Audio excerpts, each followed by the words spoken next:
Hi, welcome to Storytime with Gigi. Today we're reading another story from our Disney Friendship Stories, A Treasury of Tales. Our story today comes from Tarzan, Three of a Kind.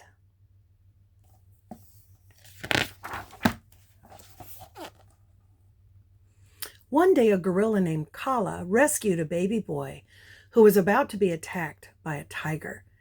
Even though he was human, Kala knew she loved the orphan boy immediately. She decided she would be his mother, so she took him back to her jungle home and named him Tarzan.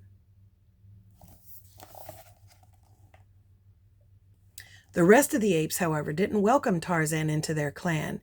Even after a few years, they couldn't see past the boy's hairless skin and narrow jaw. They never seemed to forget that although he could walk and talk just like them, Tarzan was not really one of them. There was one ape besides Kala, however, who didn't mind that Tarzan looked different. Her name was Turk.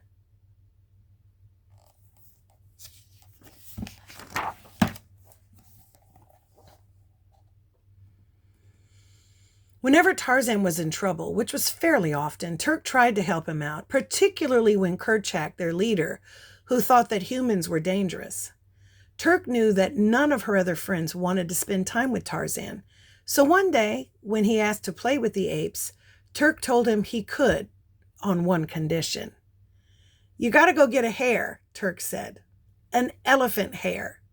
She knew that there was no way Tarzan would ever be able to do this, but he desperately wanted to fit in, so he decided to prove her wrong. Before anyone could stop him, he dove off a cliff into the lagoon below and swam toward the elephants. A young elephant named Tantor saw him. "Piranha!" he yelled, thinking Tarzan was a deadly fish.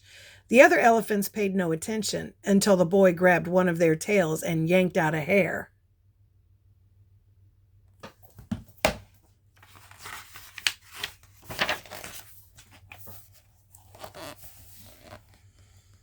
The elephants began a stampede, trying to escape. Turk was afraid Tarzan had been trampled. The ape frantically searched for her friend, and she found him and pulled him out of the water. His eyes were closed, but Turk shook him until he woke up. As soon as Tarzan opened his eyes, he presented Turk with the elephant hair. Tantor was watching, and once he saw how harmless Tarzan was, he stopped being scared of him. In the meantime, the other elephants charged through the apes' nesting grounds, nearly crushing the littlest ones. Kerchak was furious. "What happened?" he roared. "It was my fault," said Tarzan. Turk thought Tarzan would tell on her and the others too, but he didn't. "I'm sorry," was all he said. Turk was impressed. But Kerchak wasn't. "He'll never be one of us," he angrily told Kala. Heartbroken, Tarzan ran away.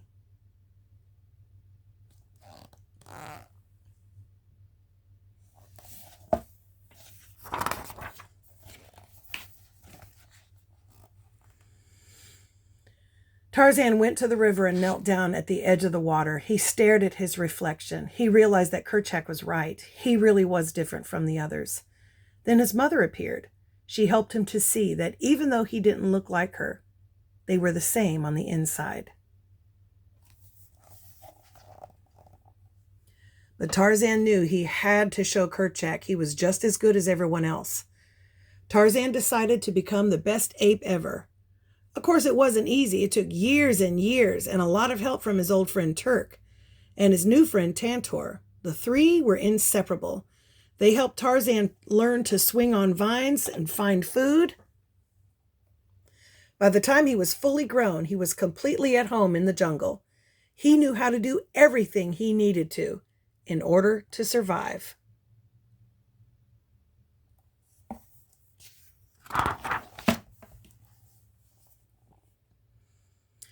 Then one day, a strange sound rang through the jungle.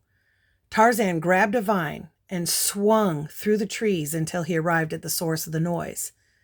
There, he saw an odd-looking creature wearing clothes instead of fur. He was carrying a long tool with holes at the end. Tarzan did not know that this creature was a man named Clayton and that his tool was a gun. Clayton was with other humans, and one of them was the most beautiful thing Tarzan had ever seen, a woman named Jane. Although Kerchak warned Tarzan to stay away from the strangers, he was drawn to Jane. He learned that she and her father had come to study gorillas. Tarzan and Jane found a way to communicate, and he eagerly showed her around the jungle. Jane welcomed Tarzan to their campsite and told him about her home, a faraway place called London.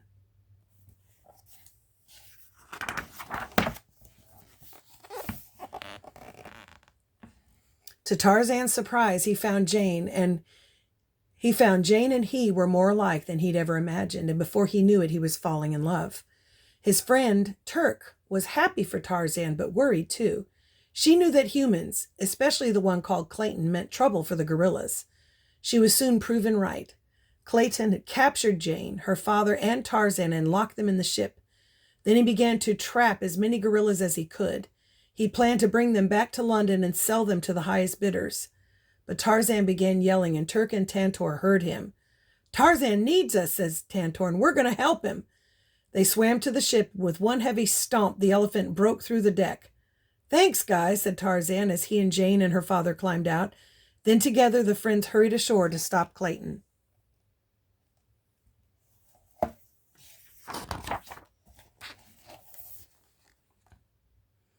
Clayton and his thugs had captured nearly all the gorillas and were loading them into cages when Tarzan swooped down on a vine, followed closely by the others.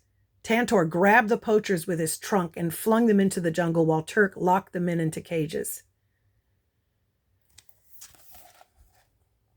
As for Tarzan, he took on Clayton, man to man. Despite Clayton's knives and guns, he easily defeated him.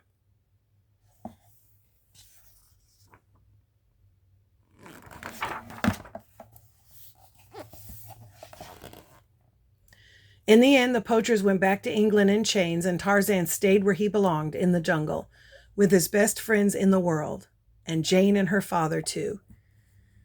"You have always been one of us," Kerchak told Tarzan gratefully, and Tarzan knew that it was true. His friends had helped him to see that.